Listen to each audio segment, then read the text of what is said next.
What's up guys, how are you? We have just worked on a Scirocco this morning, replaced the slip ring and also the coating that needed to be done.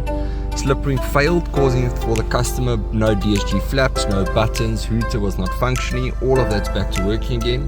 The volume up and down is working with this aftermarket radio.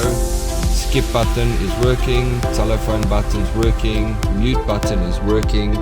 And then if we move on to the MFD side of things, the MFD screen is also working and all of the buttons.